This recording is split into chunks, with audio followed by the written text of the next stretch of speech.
Êtes-vous conscient de ce qui va vous tomber sur la tête? Parce qu'il n'y a pas beaucoup de chrétiens qui sont conscients de ce qui va arriver très bientôt dans le monde. Pas beaucoup se préparent en prenant à la hauteur l'ampleur des catastrophes qui vont s'abattre sur la terre. En effet, certains chrétiens pensent qu'ils ont le temps. Dans le temps, on verra bien. On verra bien au moment voulu. C'est dangereux quand même. Hein? Vous savez, c'est comme moi, j'habite à l'île de la Réunion. Il y a eu un cyclone qui est passé près de chez nous cette semaine. Et là, 2 jours avant, on s'est préparé. Hein? On a fait attention. J'ai fait attention dans la cour qu'il n'y a rien qui puisse s'envoler. J'ai bien fermé la maison. J'ai préparé de l'eau au cas où. J'ai préparé des piles pour les lampes. Je me suis préparé. Je n'ai pas attendu la dernière minute pour préparer les courses, pour préparer ce qu'il fallait au cas où. Non, je me suis préparé. Et en ce qui me concerne, lorsque cette pandémie est arrivée, je vous avoue que j'ai compris que nous étions rentrés dans la fin des temps. Et pour être sincère, au début, j'ai regretté de faire partie de cette génération qui allait voir la réalisation des prophéties qui concernent la fin des temps. Et dans cette période fatidique dans laquelle nous nous trouvons, le plus dramatique, ce sont surtout les serviteurs de Dieu qui ne préparent pas l'épouse pour l'arrivée de son époux. Mais ne nous laissons pas tromper. Ces personnes seront jugées plus sévèrement. De plus, ne nous laissons pas séduire. Le peuple de Dieu ne sera pas encore enlevé lorsqu'on va se réaliser une partie des prophéties qui vont suivre. Voyons cela dans Matthieu 24, 29, 31. Immédiatement après ces jours de détresse, le soleil se couvrira de ténèbres, la lune perdra sa clarté, les étoiles quitteront leur cours et tomberont du firmament. Les forces qui agissent dans le ciel seront ébranlées. C'est alors que le signe du Fils de l'homme apparaîtra dans le ciel. Alors tous les peuples de la terre se lamenteront et verront le Fils de l'homme revenir sur les nuées du ciel, dans la plénitude de la puissance et de la gloire. Il enverra ses anges au son des trompettes claironnantes. Ils rassembleront ses élus des 4 coins de l'horizon, d'un bout à l'autre de l'univers. Sommes-nous vraiment prêts pour cela? Recevons-nous un évangile qui nous prépare pour cela?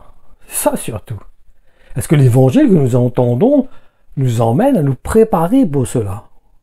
Est-ce que c'est un évangile qui nous emmène à dormir, à chercher les choses de la terre, à chercher à être bien dans notre chair? Ou c'est un évangile que nous entendons qui œuvre en nous pour nous préparer à ce qui va bientôt arriver sur la terre? Parce que ça va très vite, vous savez. Je vous assure, ça va très très vite. Et suite aux prophéties que nous venons de lire, il serait donc plus judicieux de se préparer, non? C'est logique. Non? C'est un peu normal. Quand vous savez que l'hiver arrive, vous préparez les vêtements en conséquence. Quand, si demain on vous dit, voilà, préparez-vous, il y a un tsunami qui arrive. Vous allez rester assis sur la plage?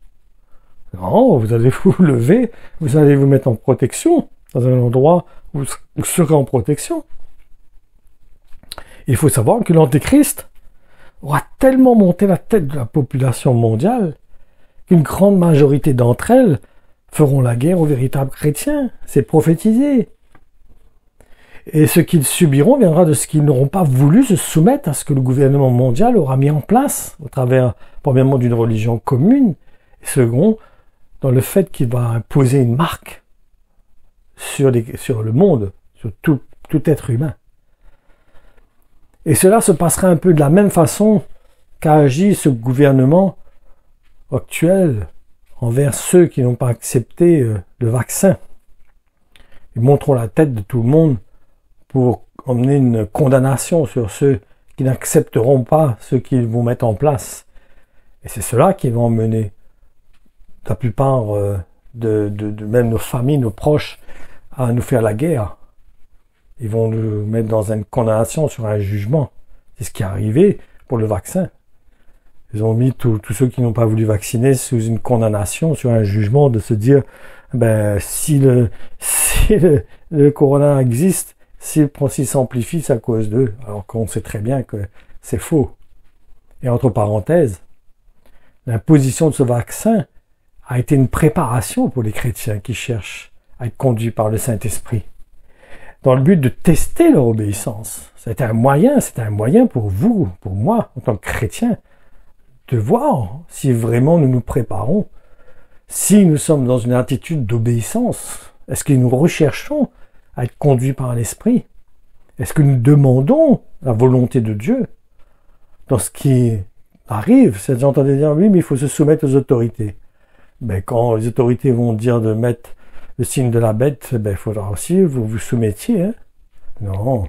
Les apôtres disaient, on ne se soumet pas à l'homme, on se soumet à Dieu. Nous ne faisons pas la volonté de l'homme, nous faisons la volonté de Dieu. Pourtant, c'était des autorités. Ils ne se sont pas soumis aux autorités. Pourquoi? Parce que c'était à l'encontre de la volonté de Dieu. Donc on a besoin de connaître la volonté de Dieu. Avant de se soumettre à l'homme, j'ai besoin déjà de connaître la volonté de Dieu. En effet, pour être sincère, qui d'entre nous a réellement demandé au Saint-Esprit de lui révéler la volonté de Dieu face à ce qui est exigé par le gouvernement? Gouvernements mondiaux, hein. C'était pas seulement en France, c'était dans le monde entier. 90% du monde, de tous les États, ont imposé cela par manque de connaissances. Et il faut savoir que dans peu de temps, les chrétiens qui se seront totalement identifiés à Jésus-Christ seront de la même manière trahis et dénoncés, et cela même par leur propre famille. On va voir cela dans Luc 21, 16, 17. Vous serez trahis et dénoncés, même par vos parents, vos frères, vos proches et vos amis. Plusieurs d'entre vous seront condamnés à mort. Tout le monde vous détestera parce que vous m'appartenez. Qu'est-ce que ça veut dire appartenir dans ce sens? Ça veut dire on met la volonté de Dieu avant la volonté de l'homme. On est prêt à être haï parce que dans notre cœur, on veut obéir au Saint-Esprit, aux directives du Saint-Esprit. On ne veut pas faire la volonté de l'homme, ni notre propre volonté. Mais on veut être des disciples de Jésus-Christ qui obéissent à leur maître. Donc ma conclusion, ne soyons pas inconsidérés face à cette réalité qui concerne les temps dans lesquels nous nous trouvons. Et bien au contraire, préparons-nous, comme ces vierges sages qui se sont préparées pour l'arrivée de l'époux. Car en effet, nous sommes des vierges. Dieu nous a lavés, Dieu nous a blanchis, nous a purifiés. Dieu nous a rendus purs. Et nous avons besoin d'entretenir cela et de nous garder purs jusqu'à l'arrivée de notre époux. Gardons-nous pour l'arrivée de notre époux. Gardons notre cœur. Comprenons ce que Dieu attend de nous. Discernons la volonté de Dieu. Laissons-nous conduire par le Saint-Esprit. Écoutons son témoignage dans notre cœur. Et quand il y a une situation, demandons-lui la volonté. Soyons pas légers, inconsidérés, mais soyons intelligents pour demander au Seigneur sa volonté dans toutes choses.